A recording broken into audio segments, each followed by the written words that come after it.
साथियों, बीजेपी की केंद्र सरकार संवेदनशील है और गरीब की चिंता करने वाली सरकार है। कोरोना महामारी में हमने सबसे पहले गरीबों के लिए मुफ्त राशन की चिंता की। जब देश ने अपनी वैक्सीन बनाई तो हमने तय किया कि हर व्यक्ति को मुफ्त में वैक्सीन मिले। तमिलनाडु तो एमएसएमई सेक्टर का लीडर स्टेट है। हमारी एमएसएमई को नुकसान न हो, इसके लिए हमारी सरकार ने तमिलनाडु की लाखों एमएसएमईज को हजारों करोड़ रुपए का क्रेडिट भी दिलाया। साथियों, बीजेपी की केंद्र सरकार तमिलनाडु के विकास के लिए प्रतिबद्ध है। इसके लिए भारत सरकार अनेक योजनाओं का पैसा सीधे यहां के लाभार्थियों को भेज रही है। डीएमके को दिक्कत इसी बात से है कि लाखों करोड़ रुपए का ये लाभ सीधे तमिलनाडु के लोगों के अकाउंट में पहुंच रहा है। आज टॉयलेट्स, गैस कनेक्शन, नल से जल कनेक्शन, फ्री हेल्थ इंश्योरेंस, सड़क, रेल, हाईवे, पोर्ट, सब पर काम हो रहा है। लाखों करोड़ रुपयों के इन विकास कार्यों को लूटने में डीएमके के लोगों को मुश्किल आ रही है। इस बात से यहां की एक फैमिली बहुत परेशान है।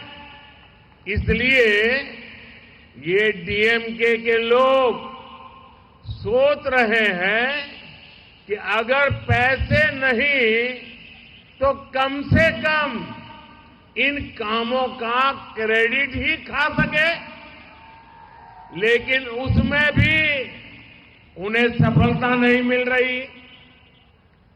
मैं डीएमके को बताना चाहता हूं, मोदी तमिलनाडु के विकास का पैसा आपको लूटने नहीं देगा और जो पैसा आपने लूटा है वो वसूल कर वापस तमिलनाडु के लोगों पर खर्च किया जाएगा। ये मोदी की गारंटी है। साथियों, परिवारवादी पार्टियां सिर्फ और सिर्फ अपने भविष्य की सोचती हैं, जबकि मोदी देश के भविष्य का सोचकर काम कर रहा है। परिवारवादी पार्टियों के समय देश के 18,000 गांव में बिजली नहीं थी। देश के 2.5 करोड़ से ज्यादा घर अंधेरे में थे। आप भी जानते हैं, 21वीं सदी की बहुत बड़ी चुनौती एनर्जी सिक्योरिटी है। आज हमारी सरकार इस दिशा में भी तेजी से काम कर रही है।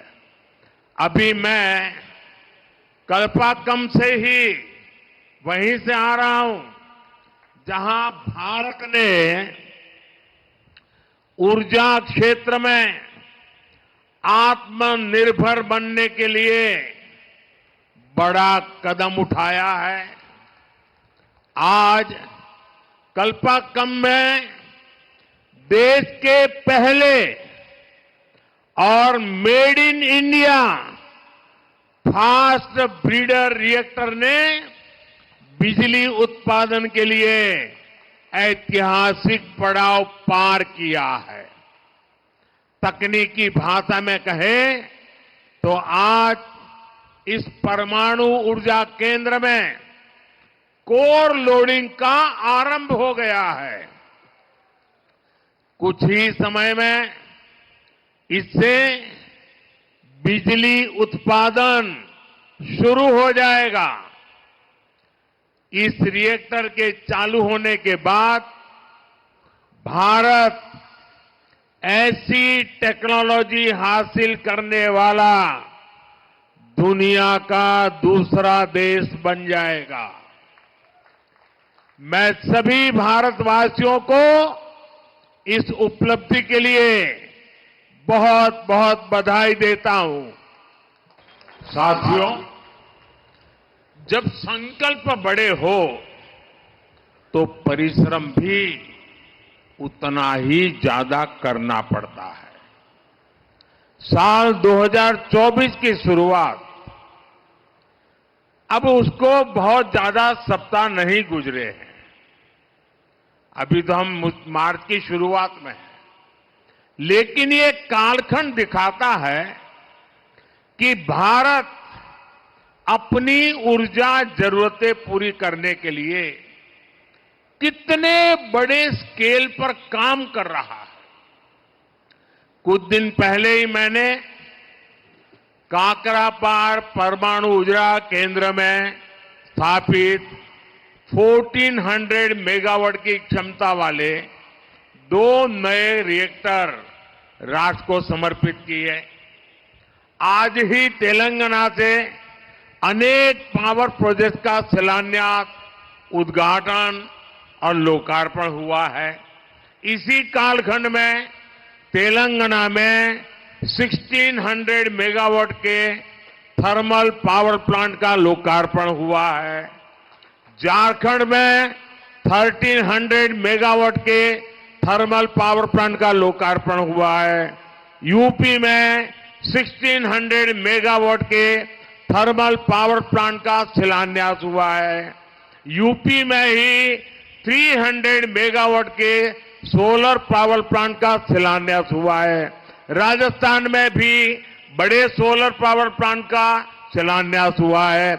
यूपी में ही अल्ट्रा मेगा रिन्यूएबल पार्क का शिलान्यास हुआ है। हिमाचल में हाइड्रो पावर प्रोजेक्ट का शिलान्यास हुआ है। छत्तीसगढ़ के रायपुर में 4G इथेनॉल प्लांट का शिलान्यास हुआ है। यूपी के नोएडा में सीवेज ट्रीटमेंट प्लांट से निकले पानी से ग्रीन हाइड्रोजन बनाने का काम शुरू हुआ है। ये मैं 50 दिन का हिसाब आपको दे रहा हूं। ये 50 दिन में सिर्फ एनर्जी के क्षेत्र में क्या काम हुआ है, मैं इसकी बात कर रहा हूं। विकास कैसे होता है, स्केल कितना बड़ा होता है, इसका अंदाज देश को आएगा।